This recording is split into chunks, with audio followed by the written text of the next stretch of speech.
Bienvenue sur cette présentation Egilia Learning qui va vous montrer comment configurer OSPF pour les réseaux point à point. Je vous souhaite une excellente lecture.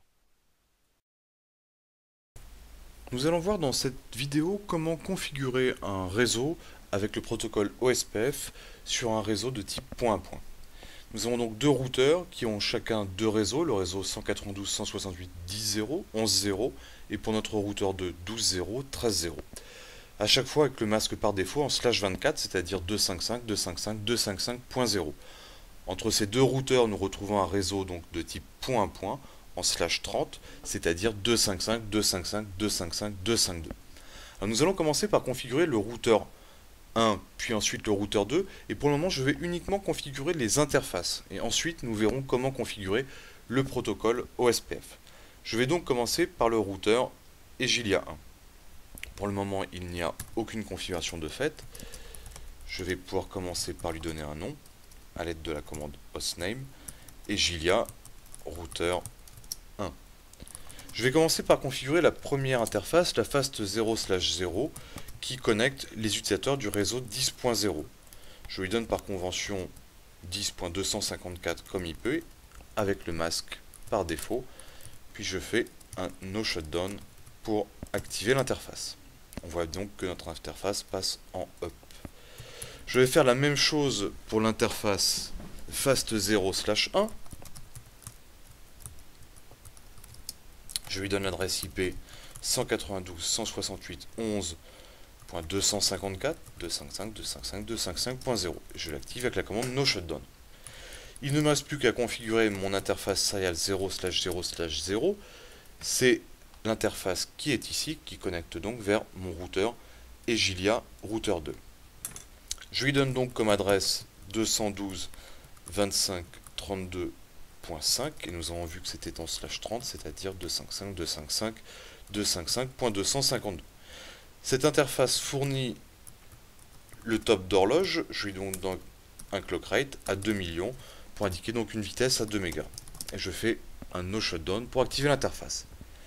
Je vais maintenant configurer mon deuxième routeur, qui lui aussi pour le moment est vierge. Je vais donc lui donner un nom, Egilia routeur 2, puis je vais, comme indiqué avant, configurer mes interfaces. La fast 0/0, qui connecte mes utilisateurs du réseau 12. Je donne donc comme IP 12.254, et je fais un no shutdown. Je vais sur l'interface fast 0/1 qui connecte mes utilisateurs 13, donc du réseau 13.0, donc 255.255.255.0. Je fais un no shutdown. Je vais sur mon interface serial 0/0/0 qui me connecte à mon routeur Egilia routeur 1 et je lui donne comme IP 212.25.32.6 avec un masque en /30, c'est-à-dire 255.255.255.252. Et je l'active avec la commande no shutdown. Nous allons vérifier la connectivité à l'aide de la commande ping. Je vais tenter de pinguer mon routeur Egilia routeur 1 qui a donc comme IP 212.25.32.5. Voilà, l'interface vient de passer up.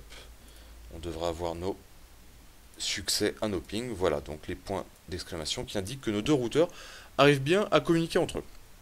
Je vais donc maintenant pouvoir configurer le protocole OSPF. Je retourne donc en mode de configuration globale.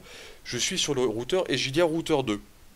Nous voyons que notre routeur Egilia routeur 2 a directement connecté trois réseaux.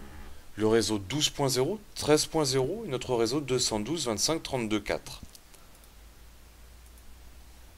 Donc nous avons vu que pour activer OSPF, il faut faire routeur OSPF 1 étant le numéro de processus, et à l'aide de la commande network, indiquer quels sont les réseaux directement connectés. Donc nous avons le réseau 12.0, nous avons vu qu'il était en /24, donc le masque inversé est 000.255, et nous sommes dans l'ère 0, puisque nous sommes toujours en single area. Nous avons aussi le réseau 13.0, puis nous avons le réseau 212.25.32.4 Et cette fois-ci, le masque inversé de 255, 255, 255, 252, il s'agit de 0, 0, 0, 3. Tout simplement, 252 plus 3 nous donne 255. C'est comme ça que l'on peut rapidement retrouver les masques inversés. Et nous sommes toujours dans l'ère 0. Je vais enregistrer les modifications à l'aide d'un copy run start. Puis je vais pouvoir configurer mon routeur 1. Je vais donc faire routeur OSPF 1, donc 1 étant le numéro de processus. J'aurais pu mettre un autre numéro de processus puisque cette valeur-là n'est que locale au routeur.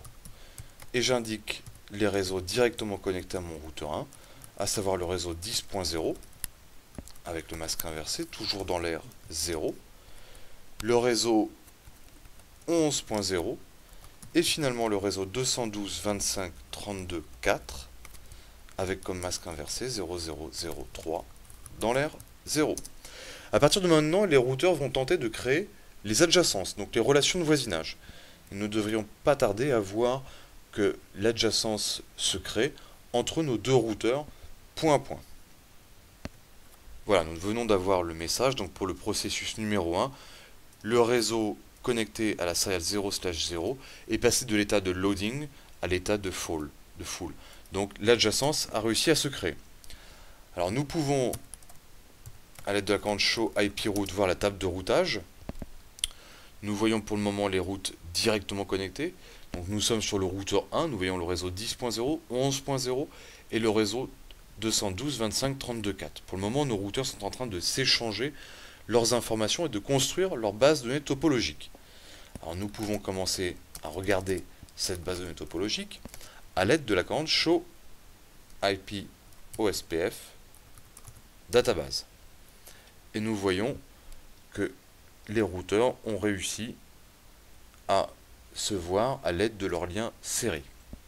Sur le routeur 1, nous pouvons aussi faire un show IP OSPF neighbor et nous voyons le routeur Egilia routeur 2 qui a donc comme IP 32.6 et l'état est bien en full.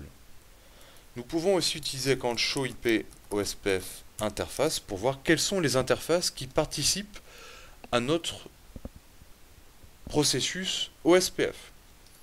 Donc nous voyons toutes les interfaces qui sont up, la fast 0/0, la fast 0/1 et notre serial 0/0 et nous voyons que le type de réseau nous semble bien en point-to-point.